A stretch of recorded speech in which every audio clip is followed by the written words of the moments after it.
बिस्मिल्लाहिर्रहमानिर्रहीम। अस्सलाम वालेकुम स्टूडेंट्स, मैं हूं हसन फरीद, आपका फिजिक्स टीचर।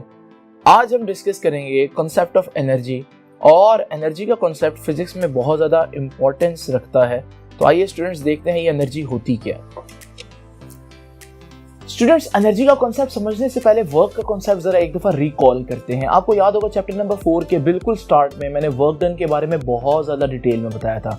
अभी मैं सिंपल अल्फाज में अगर आप लोगों को बताऊं वर्क क्या होगा। अगर ये एक शख्स है और आपसे कोई पूछे कि इस शख्स पर वर्क कब होगा, तो मैं बोलूंगा कि अगर इस पर एक फोर्स लगे और वो फोर्स इसको इसकी जगह से डिस्प्लेस कर दे, तो मैं कहूंगा इस पर वर्क हुआ। यानी कि वर्क के लिए दो शराइत हैं, नंबर 1 फोर्स लगना और नंबर 2 फोर्स की वजह से डिस्प्लेसमेंट का कवर होना। नाउ स्टूडेंट्स, इस सूरत में अगर आप देखेंगे हम कहेंगे कि उस बॉडी के पास एनर्जी थी, इस वजह से उसने वर्क करवाया। यही एनर्जी होती है। तो अगर मैं कहूं कि what is energy, energy is the ability या कैपेसिटी, दोनों बातें ट्रू हैं। इट इज द एबिलिटी और कैपेसिटी, किस चीज की कैपेसिटी? To do work. मिसाल के तौर पर अगर मैं एक शख्स पर धक्का लगाकर उसको उसकी जगह से मूव कर देता, तो मैं कहूंगा क्योंकि मेरे पास एबिलिटी थी वर्क करने की, तो मैं कहूंगा कि मेरे पास एनर्जी है।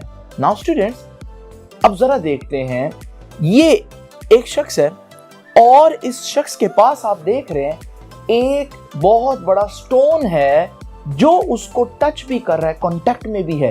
लेकिन क्या इस स्टोन के कांटेक्ट में होने की वजह से वो शख्स कोई डिस्प्लेसमेंट कवर करेगा?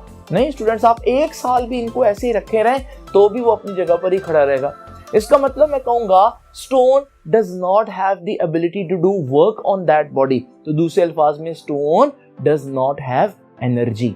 लेकिन स्टूडेंट्स, अगर यही स्टोन रोल करता हुआ आ रहा हो, तो आप देखेंगे जब ये इस शख्स को हिट करेगा तो हमारे पास ये इस शख्स को डिस्प्लेस कर देगा। यानी कि सेम स्टोन है, अब वर्क कर रहा है। अब ऐसा क्या है स्टोन में जिसकी वजह से वर्क कर रहा है? तो मैं कहूंगा स्टोन के पास अब मोशन है।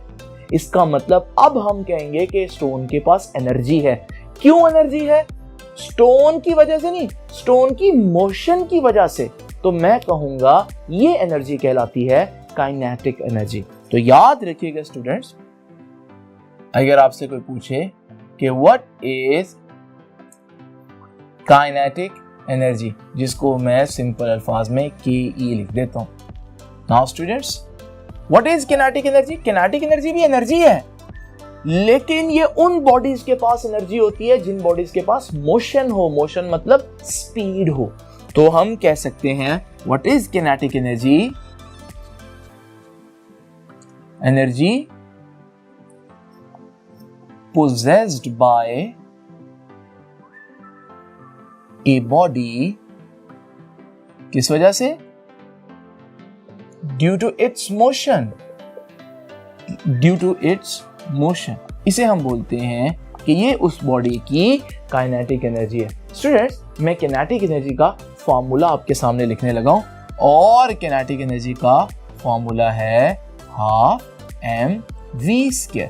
स्टूडेंट्स, दो बातें इसमें बहुत ध्यान से सुनने वाली हैं। नंबर 1, हमारे पास काइनेटिक एनर्जी जो है वो स्पीड के स्क्वायर के डायरेक्टली प्रोपोर्शनल है। यानी कि अगर मैं किसी चीज की स्पीड डबल कर दूं, तो स्टूडेंट्स उसके पास जो एनर्जी स्टोर है वो डबल नहीं होगी, बल्कि अब वो 4 गुना ज्यादा एनर्जी रखेगा। और अगर मैं उसकी स्पीड 3 टाइम्स बढ़ाऊं, तो उसकी किनेटिक एनर्जी 9 टाइम्स बढ़ जाएगी, क्योंकि स्क्वायर आ रहा है। ये पहली बात है। दूसरी बात स्टूडेंट्स, याद रखिएगा काइनेटिक एनर्जी, हर किस्म की एनर्जी स्केलर होती है। अगर किनेटिक एनर्जी की टाइप है, तो अगर एनर्जी स्केलर, तो डेफिनेटली किनेटिक एनर्जी भी स्केलर है। लेकिन स्टूडेंट्स, ये है वेलोसिटी। अब बच्चे कंफ्यूज होते हैं कि sir velocity is a vector quantity और mass is a scalar quantity. जब आप वेक्टर को स्केलर से मल्टीप्लाई करते हैं तो आंसर वेक्टर आता है, ये हम लोगों ने पढ़ा चैप्टर नंबर 2 में। लेकिन आप बोल रहे हैं कि काइनेटिक एनर्जी क्या है? Scalar. So how come the product of a scalar and a vector becomes a scalar? Because we know that scalar को वेक्टर से मल्टीप्लाई करें तो आंसर वेक्टर आता है। जैसे हम लोगों ने चैप्टर 2 में देखा कि ये a है, इसको 2 से मल्टीप्लाई करूंगा तो ये वेक्टर ही रहेगा, लेकिन 2 गुना बड़ा वेक्टर हो जाएगा। तो स्टूडेंट इसका आंसर मैं करता हूं। एक्चुअली में ये फॉर्मूला इस तरह से नहीं है। ये फॉर्मूला अगर हम ज्यादा डिटेल में देखें तो ये फॉर्मूला बनता है kinetic energy is equal to half m, और ये वेलोसिटी और वेलोसिटी का डॉट प्रोडक्ट है स्टूडेंट्स। अब जरा देखें, आपको याद है दो चीजों का डॉट प्रोडक्ट क्या आता है? सेल्फ डॉट प्रोडक्ट, कि v को v से मल्टीप्लाई करना, डॉट, तो v डॉट v जो है वो v का स्केयर आ जाएगा, और डॉट प्रोडक्ट का आंसर स्केलर आता है। तो स्टूडेंट्स वेलोसिटी वेक्टर ही है, लेकिन यहां ये वेलोसिटी नहीं है, ये वेलोसिटी और वेलोसिटी का डॉट प्रोडक्ट है, और वेलोसिटी और वेलोसिटी का डॉट प्रोडक्ट जो है वो स्केलर ही होता है। तो इसका मतलब ये स्केलर है और ये भी स्केलर है, स्केलर इनटू स्केलर स्केलर। तो लॉजिक हमारे पास क्लियर हो गई। नाउ स्टूडेंट्स एक और इंपॉर्टेंट बात देखिए, किसी बॉडी के पास किनेटिक एनर्जी है या नहीं, इसके देखने के लिए आपको क्या चेक करना पड़ेगा कि उसके पास स्पीड है या नहीं। स्पीड है या नहीं ये देखने के लिए क्या आपको किसी किस्म के इंस्ट्रूमेंट की जरूरत है? हरगिज नहीं स्टूडेंट्स। स्पीड कितनी है ये देखने के लिए तो इंस्ट्रूमेंट चाहिए, लेकिन स्पीड है या नहीं ये देखने के लिए इंस्ट्रूमेंट नहीं चाहिए। अगर गाड़ी मेरे सामने खड़ी है और अपनी पोजीशन चेंज नहीं करी, मैं कहूंगा कि यहाँ पर स्पीड नहीं है, और अगर वो गाड़ी मुसलसल मेरे हिसाब से पोजीशन चेंज कर रही है तो मैं कहूंगा इसके पास स्पीड है, मोशन है, मतलब इसके पास काइनेटिक एनर्जी है। तो स्टूडेंट्स आपने देखा कि काइनेटिक एनर्जी किसी बॉडी के पास है या नहीं, ये जज करना काफी आसान है। मैं कह देता हूं एक बात कि kinetic energy is very visible. इसका मतलब वो विजिबल नहीं है, काइनेटिक एनर्जी नहीं दिखेगी, ऑब्जेक्ट ही दिखेगा। लेकिन किसी ऑब्जेक्ट के पास काइनेटिक एनर्जी है या नहीं इसका पता लगाना बहुत आसान है, बहुत नुमाया है। ये बात अगर मूव कर रहा है तो पता चल जाएगा कि काइनेटिक एनर्जी है या नहीं। लेकिन मैं बार बार इस बात पर क्यों इतना ज्यादा स्ट्रेस दे रहा हूं? क्योंकि अभी मैं आपको बताने लगा हूं एनर्जी की दूसरी टाइप।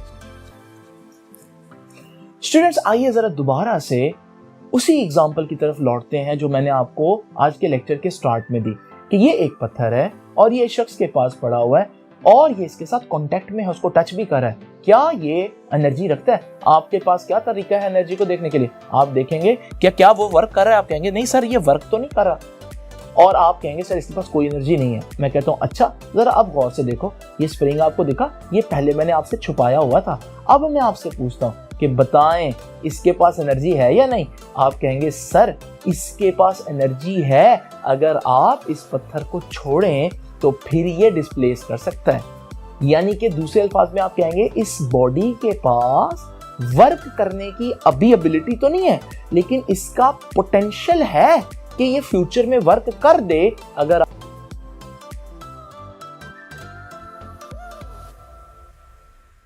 अगर तेरे में पोटेंशियल है, इसका ये मतलब नहीं है कि वो अच्छा काम कर रहा है, इसका ये मतलब है अगर वो एफर्ट करे तो अच्छा काम कर सकता है।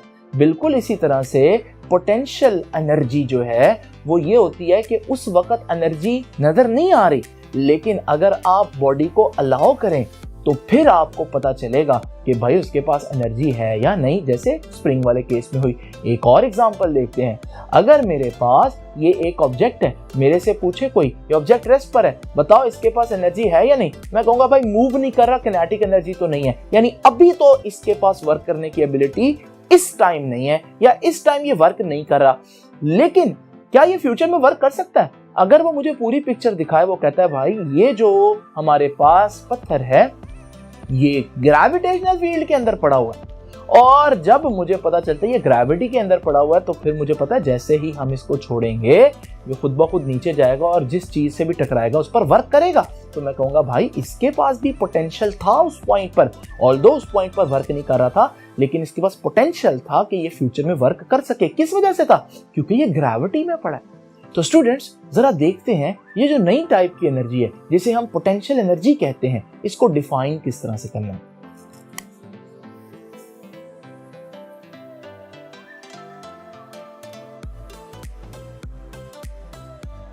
नाउ स्टूडेंट्स, पोटेंशियल एनर्जी आपने देखा दो वजह से है। या तो वहां कोई फील्ड है, जैसे ग्रेविटेशनल फील्ड है, ग्रेविटी मूव करवाएगी, इलेक्ट्रिक फील्ड है, इलेक्ट्रिक फील्ड मूव करवाएगा, मैग्नेटिक फील्ड है, मैग्नेटिक फील्ड मूव करवाएगा। तो हमारे पास यहाँ पर पोटेंशियल एनर्जी के लिए एक चीज जो है वो फील्ड मौजूद है। दूसरी चीज क्या हुई, या तो आप देख रहे हैं एक स्प्रिंग है और स्प्रिंग को हमने दबा कर रखा हुआ है, इसकी कंस्ट्रेंड स्टेट है, और जैसे ही आप इसको रिलीज करेंगे वो फौरन ही वही एनर्जी जो स्टोर किए हुए वापस देगा। इसका मतलब पोटेंशियल एनर्जी क्या होती है, ये वो एनर्जी है, energy possessed by a body, किस वजह से, दो वजह से, ड्यू टू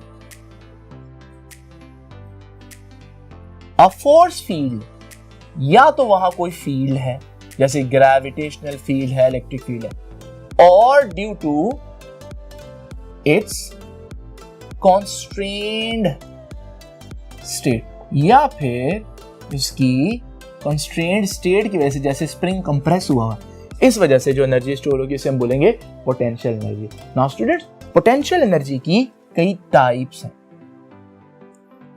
क्योंकि फील्ड्स की कई टाइप्स हैं। तो ये देखिए हमारे पास पहली है gravitational potential energy. Definitely gravitational potential energy body में कहां पर होगी, जब बॉडी ग्रेविटी के अंदर होगी। मिसाल के तौर पर अगर मेरे पास ये एक ऑब्जेक्ट है और मैं इसको जमीन से ऊपर ले जाता हूं और जैसे मैं इसको छोड़ूंगा ये खुद ब खुद वापस आएगा, तो मैं कहूंगा इसके पास कौन सी एनर्जी स्टोर हो गई थी ऊपर लेकर जाने के बाद, ग्रेविटेशनल पोटेंशियल एनर्जी। वैसे तो पोटेंशियल एनर्जी है लेकिन क्योंकि ग्रेविटी के अंदर है तो इसे बोलेंगे ग्रेविटेशनल पोटेंशियल एनर्जी। तो what is gravitational potential energy? Energy stored in a body due to its height or change in its height। कहां पर? in gravitational field। याद रखिएगा स्टूडेंट्स, पोटेंशियल एनर्जी जो है उसका फॉर्मूला है, ग्रेविटेशनल पोटेंशियल एनर्जी का फॉर्मूला है mgh। ये है हमारे पास ग्रेविटेशनल पोटेंशियल एनर्जी का फॉर्मूला। इसका मतलब क्या है, यहां पर भी देखिए कि जितनी हाइट ज्यादा होगी उतनी ग्रेविटेशनल पोटेंशियल एनर्जी ज्यादा होगी। आपको कैसे पता चलेगा? सिंपल एक्सपेरिमेंट कर सकते हैं, थोड़ा सा रिस्की एक्सपेरिमेंट है। जरा देखिए स्टूडेंट्स, एक पत्थर को आप 1 मीटर हाइट से अपने पांव पर गिराएं, वो आपको हार्डली ही थोड़ी सी तकलीफ देगा। लेकिन अगर वही पत्थर जो है 10 मीटर हाइट से आ रहा हो और वो आपके पांव पर गिरे तो वो बहुत ज्यादा डैमेज करेगा। ज्यादा डैमेज तो तभी कर सकते हैं ना जब उसके पास ज्यादा एनर्जी स्टोर है। इसका मतलब जितनी ज्यादा हाइट उतनी ज्यादा ग्रेविटेशनल पोटेंशियल एनर्जी। एक और चीज भी देख रहे हैं, आप देख रहे हैं जी की वैल्यू, जितना जी की वैल्यू स्ट्रांग होगी वहां पर हमारे पास पोटेंशियल एनर्जी भी उतनी ज्यादा स्टोर होगी। मिसाल के तौर पर अगर मेरे पास एक पत्थर जो है वो जमीन पर आप पर गिरे, वो ज्यादा हर्ट करेगा, लेकिन उतनी हाइट पर अगर आप चांद पर एक पत्थर अपने ऊपर गिराएं तो वो पत्थर बड़े आराम से आपको आकर हिट करेगा, क्योंकि वहां पर जी की वैल्यू यानी कि जो फील्ड की स्ट्रेंथ है वो बहुत वीक है, यानी कि gravitation field is not that strong as compare to earth. और तीसरी क्या चीज है, मैस। अगर मैस ज्यादा होगा तो भी एनर्जी स्टोर होगी। ये भी सिंपल देखने को पता चल सकता है। एक छोटा पत्थर ले और एक बड़ा पत्थर ले, दोनों को जमीन पर एक जैसी हाइट पर रखें, किसको आप गिरने से डरेंगे अपने पांव पर? तो डेफिनेटली जिसका मास ज्यादा होगा, बिकॉज यू नो दैट कि उसके पास ज्यादा मैस है तो उसके पास ज्यादा एनर्जी भी स्टोर हुई होगी। नाउ स्टूडेंट्स, ये है ग्रेविटेशनल पोटेंशियल एनर्जी। एक और इंपॉर्टेंट बात, क्योंकि ये हाइट पर डिपेंड करती है तो हाइट के लिए कोई रेफरेंस पॉइंट होना जरूरी है। अब रेफरेंस पॉइंट जहां से आप मेजर करें डिस्टेंस, ये दो रेफरेंस पॉइंट हो सकते हैं। ये reference point usually surface of earth होता है। आप सारी हाइट्स कहां से मेजर करेंगे? ग्राउंड की सरफेस से। जैसे कि मैं देखना चाहता हूं इसके पास कितनी पोटेंशियल एनर्जी है, तो मैं हाइट देखूंगा, और हाइट कहां से देखूंगा? जमीन से देखूंगा। नाउ स्टूडेंट्स, एक और बात, समटाइम हमारा reference point surface of earth नहीं होता, बल्कि हमारा रेफरेंस पॉइंट इंफिनिटी होता है। स्टूडेंट्स, मैं इसको यहाँ पर आपके सामने अभी डिटेल में डिस्कस नहीं करूंगा। अगर आप ये कॉन्सेप्ट समझना चाहते हैं तो आप लोगों को मेरा lecture absolute gravitational potential energy को बड़े ही ध्यान से सुनना होगा, इसी चैप्टर का लेक्चर है। नाउ स्टूडेंट्स, ये हो गई ग्रेविटेशनल पोटेंशियल एनर्जी। इसके बाद एक और पोटेंशियल एनर्जी का जिक्र मैं करना चाहूंगा आपके सामने, electric potential energy. Electric potential energy क्या है जरा देखते हैं स्टूडेंट्स। जस्ट इमेजिन करें हमारे पास ये दो पॉजिटिव चार्जेस हैं, इनका अपना अपना एक फील्ड होता है, इसे बोलते हैं इलेक्ट्रिक फील्ड। अगर मैं दोनों को बहुत करीब लेकर आऊं, इतना करीब कि ये एक दूसरे के इलेक्ट्रिक फील्ड टच करें, तो ये एक दूसरे पर एक ऐसी फोर्स लगाएंगे। आप जानते हैं कि पॉजिटिव चार्जेस रिपेल करते हैं, तो जैसे ही मैं इनको छोड़ूंगा ये खुद ब खुद मूव करेंगे ऑपोजिट डायरेक्शन में, यानी कि वर्क हुआ। और ये वर्क क्यों हुआ? इलेक्ट्रिक फील्ड की वजह से। तो यहां पर मैं कहूंगा कि इलेक्ट्रिक पोटेंशियल एनर्जी की वजह फिर कौन हुआ? जैसे ग्रेविटेशनल पोटेंशियल एनर्जी की वजह ग्रेविटी हुई, इसी तरह से इलेक्ट्रिक पोटेंशियल एनर्जी की वजह इलेक्ट्रिक फील्ड हुई। और इलेक्ट्रिक पोटेंशियल एनर्जी किस में स्टोर होती है? चार्जेस में, stored in electric charges. Now students, एक और एनर्जी जिसका जिक्र करना यहां जरूरी है, वो है हमारे पास elastic potential energy. Now what is elastic potential energy? यानी कि EPE, elastic potential energy. Now students, अगर हमारे पास कोई स्प्रिंग कंप्रेस या स्ट्रेच फॉर्म में हो और आप उसको छोड़ें, तो आपको मालूम है वो वर्क करने की एबिलिटी रखता है। इसे हम बोलते हैं कि इसके पास जो एनर्जी है, ये कौन सी एनर्जी है? ये इलास्टिक पोटेंशियल एनर्जी है। तो this is the energy stored due to compressed or stretched state of a spring। अच्छा, इलास्टिक पोटेंशियल एनर्जी किस फील्ड की वजह से है? क्योंकि ग्रेविटेशनल पोटेंशियल एनर्जी बना रही है, electric potential energy electric field की वजह से है। तो जब मैं पूछता हूं इलास्टिक पोटेंशियल एनर्जी किस वजह से है, तो इलास्टिक पोटेंशियल एनर्जी बच्चे कहते हैं इलास्टिक फील्ड की वजह से। मैक्रो लेवल पर ये बात सही है, लेकिन स्टूडेंट्स अगर आप इस स्प्रिंग को बहुत ज्यादा जूम करके देखें तो आपको पता चलेगा इस स्प्रिंग के अंदर भी पॉजिटिव और नेगेटिव चार्जेस हैं, क्योंकि मेटल है। और चार्जेस के दरमियान कौन सा फील्ड होता है स्टूडेंट्स? इलेक्ट्रिक फील्ड होता है। तो जब आप इसको स्ट्रेच करते हैं तो बेसिकली आप उसके इलेक्ट्रिक फील्ड में पोजीशन चेंज कर रहे हैं, जिसकी वजह से इसमें वापस जाने की एक एबिलिटी जनरेट हो जाती है। तो एक्चुअली में अगर आप स्मॉल लेवल पर देखें तो इलास्टिक पोटेंशियल एनर्जी की वजह है कौन? तो वजह इलेक्ट्रिक फील्ड ही है। तो ये students elastic potential energy. Elastic potential energy आपको कहां नजर आएगी? इलास्टिक पोटेंशियल एनर्जी आपको स्प्रिंग्स में नजर आएगी। इसके अलावा इलास्टिक पोटेंशियल एनर्जी आपको कैटापुल्ट में नजर आएगी। कैटापुल्ट कहते हैं गुलेल को जिससे निशाना लेते हैं। तो इस तरह की चीजों में हमारे पास इलास्टिक पोटेंशियल एनर्जी होती है। नाउ स्टूडेंट्स, ये तो थोड़ा सा डिस्कस हमने कर लिया कि पोटेंशियल एनर्जी क्या होती है, किनेटिक एनर्जी क्या होती है और पोटेंशियल एनर्जी की टाइप्स क्या हैं। हमने स्टार्ट में डिस्कस किया कि एनर्जी वर्क करवा सकती है, लेकिन एनर्जी कितना वर्क करवा सकती है अब हम जरा ये देखेंगे। तो अब हम जरा देखते हैं कि ये वर्क एनर्जी प्रिंसिपल क्या है। स्टूडेंट्स आइए देखते हैं कि ये वर्क एनर्जी प्रिंसिपल क्या होता है। ये देखिए, मेरे पास एक बॉल है जिसका मास है m और उसकी स्पीड है इनिशियल स्पीड vi। मैं उस पर फोर्स लगाऊंगा। इधर फोर्स का काम क्या होता है? हमने देखा फोर्स का काम होता है एक्सेलरेट करना, यानी कि स्पीड को चेंज करना।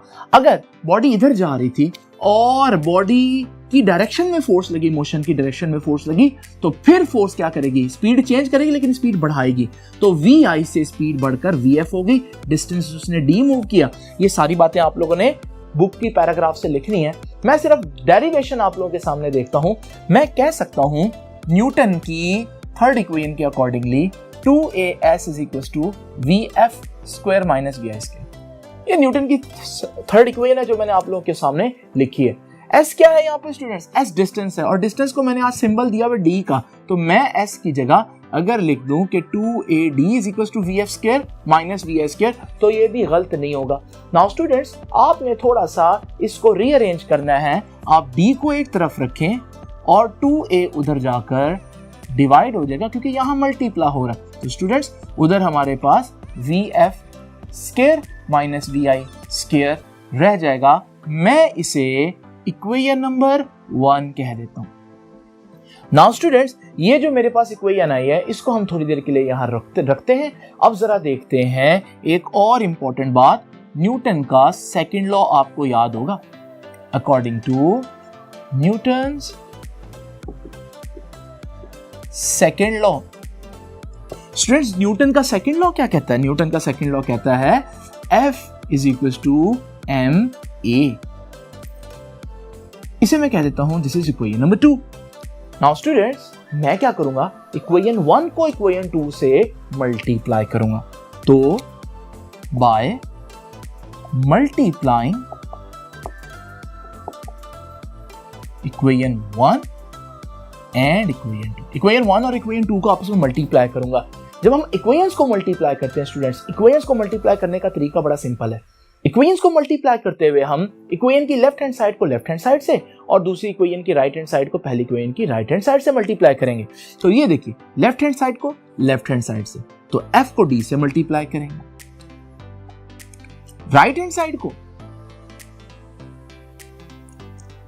उसकी राइट हैंड साइड से, जो कि 1/2A into VF square minus VI square.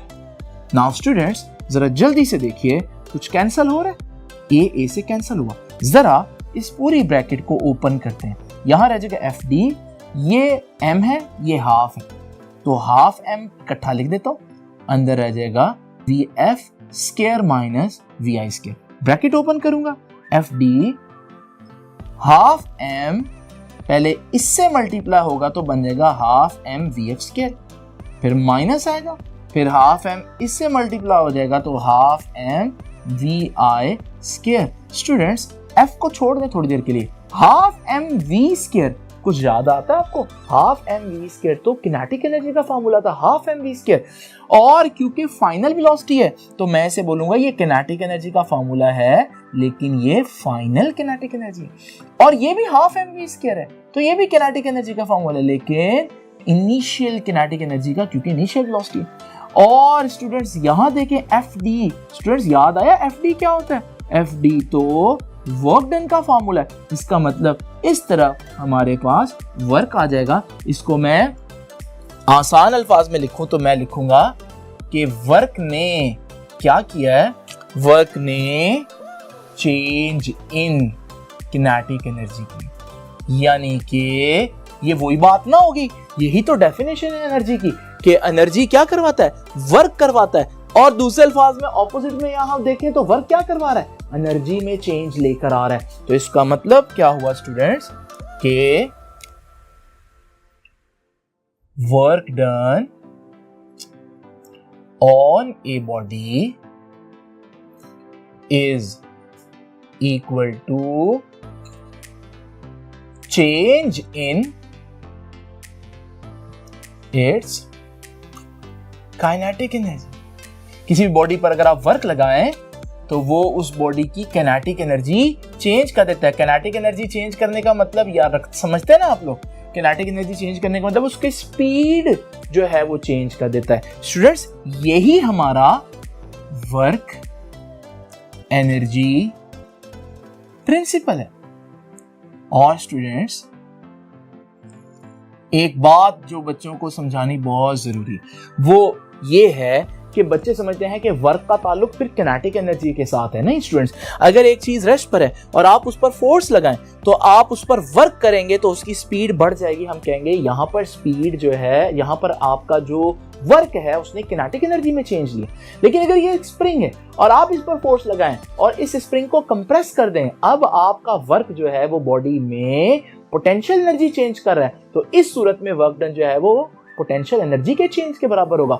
और अगर हमारे पास कोई और एग्जांपल हो जिसमें आपका वर्क कोई और एनर्जी जो है वो स्टोर कर रहा है, तो हम कहेंगे कि वर्क डन उस एनर्जी के चेंज के बराबर है।